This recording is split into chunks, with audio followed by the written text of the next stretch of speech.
I've spoken to animators and producers and broadcast people, and everyone keeps telling me the same thing. You chose a bad time to do this.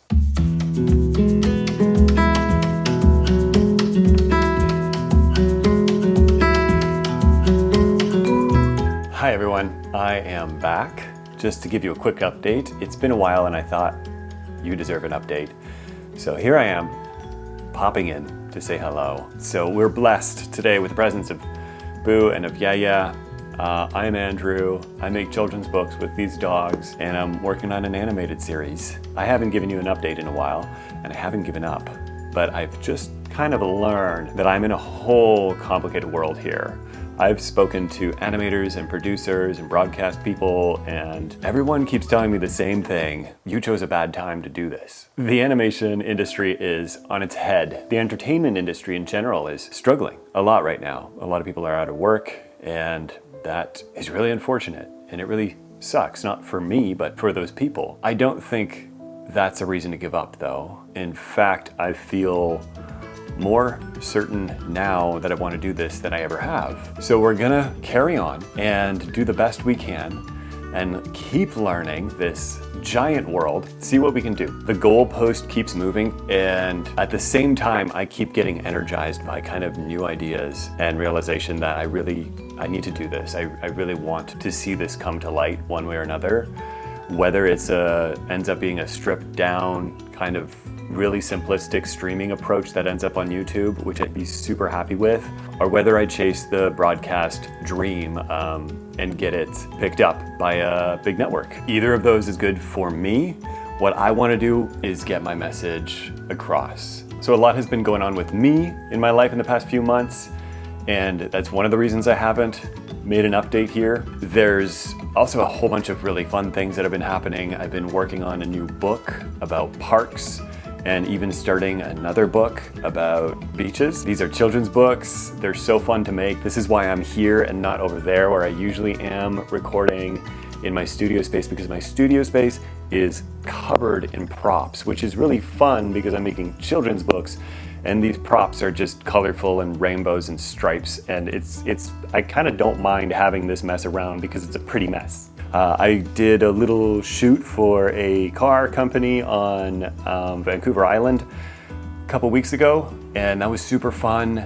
And it was nice to have a little bit of work and create something that I genuinely wanted to create. It was really fun. I shot some photos for my book while I was on the island, and really just had an amazing trip. And I saw some beautiful people, made some new friends, had a good time. The dogs, they were happy. This was in an electric vehicle, and I've learned firsthand that Boo, who gets carsick all the time, he was so chill he didn't get carsick, which is like the ultimate. We drove around through windy roads. It was so good. They were such good boys. Yes, he's a good boy. Look how good a boy I am. And he's a good boy too. Yeah. Are you happy? Look at your fuzzy face. I had my 43rd birthday. Wow. Being in your 40s is an interesting thing. I really did take my 20s and 30s for granted. This is a message to anyone in their 20s or 30s listening to this. Take care of your body. Like, your body can do amazing things in your 20s and 30s, and in your 40s it starts to slow down. It gets harder. I started strength training last year, and had I started that in my early 30s, the work that I've been putting in, I would have had twofold the results that I've been getting. That's my life lesson for today. I won't preach anymore, I'm sorry. Enough about my human body. Let's talk about my brain, my mind, my soul. I started a men's group with a friend on the coast here in early spring, late winter. We're 6 of us. I really didn't know any of them before starting the group, and it's been such an incredible experience. I think it's something different for each of us, but for me, it's a place to spend time and get to know other human beings, men specifically, that have, individually complex and beautiful and challenging lives of their own.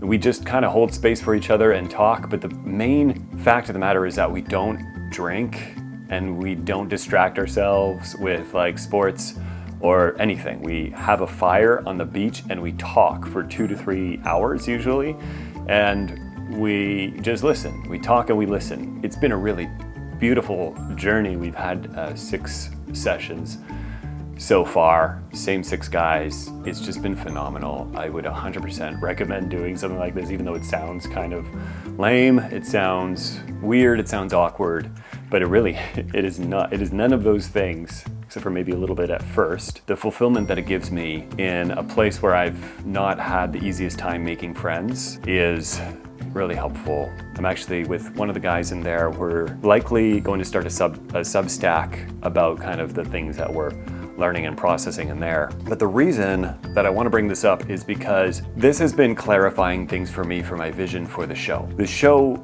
is for preschoolers.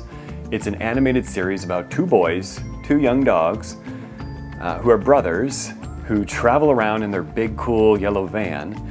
And if this has any appeal to kids, I have been recognizing my responsibility to teach, let's say teach, but to show examples of emotional regulation, of what's called, I guess, social emotional learning skills, and expressing this through the adventures that they have. So what looks like and what is a very fun and colorful and character-rich story about 2 brothers who are traveling has built in, lessons, just lessons that things I could teach our kids, and specifically boys, about emotional regulation, community engagement, about vulnerability, about self-expression, about how to deal with big feelings in colorful ways, in relatable ways, and in ways that, hopefully adults will also watch the show with their kids and be like, oh, that's actually a good lesson for me too. It's really my goal in building this show to build something with purpose and something that serves the viewers that watch it. Not just a fun show, which there's nothing wrong with just a fun show, but what I've been realizing and recognizing within myself is I've always had this drive and this desire to express my values in the work that I do. And I've always had this fear of doing it. But seeing the stars align with this animated series, with the potential of this animated series, and the potential for connection that I have with these incredible animals is just something that I'm so excited about and feels so true to who I am and what I want to express and what I want to give to this world. There's so much value in this for me. It's a very personal thing as well, because I have my own mental health struggles, and I see it, I witness it firsthand, and it's painful. It's so painful for me to watch that and for there to be nothing I could do about it. This is where I think there's something I could do about it. This is where I feel like I could have somewhat of an impact. And I don't think I'm gonna solve any problems.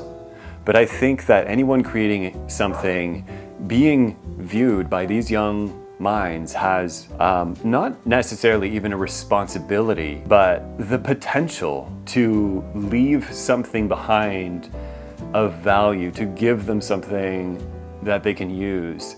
And these lessons may go over most people's heads, but if 5-10% of the viewers can pull something valuable from these shows, whether they recognize it or not, then I think that's well worthwhile for me to pursue this big endeavor. Seeing how big the world of animation is, I'm going firsthand. I'm leaving tomorrow. I'm going to France to a festival called Annecy Festival. It's an animation festival in France, and I'm putting everything I have into making this show happen. It's extremely expensive to make a show. I could start a Kickstarter to kind of do pre-development, and I might. I'm going to this animation festival. I'm leaving tomorrow. I'm really excited. At the very least, I have a trip to France, and I'm gonna meet some incredible people. I already have some really fun meetings lined up. Studio people, with publishing people, with people from studios and production companies all over the world, which is really cool.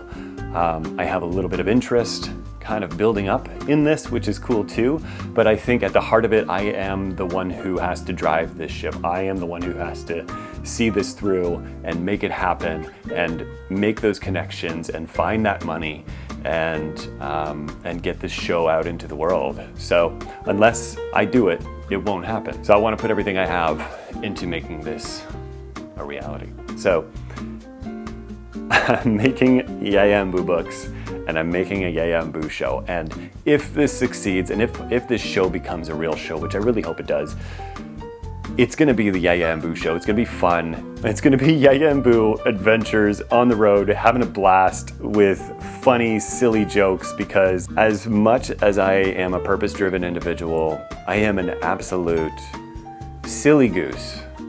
And I want to express that part of myself. And I think that part is like truly who I am on a performance scale. Like that's how I want to perform in this world. I want to be silly.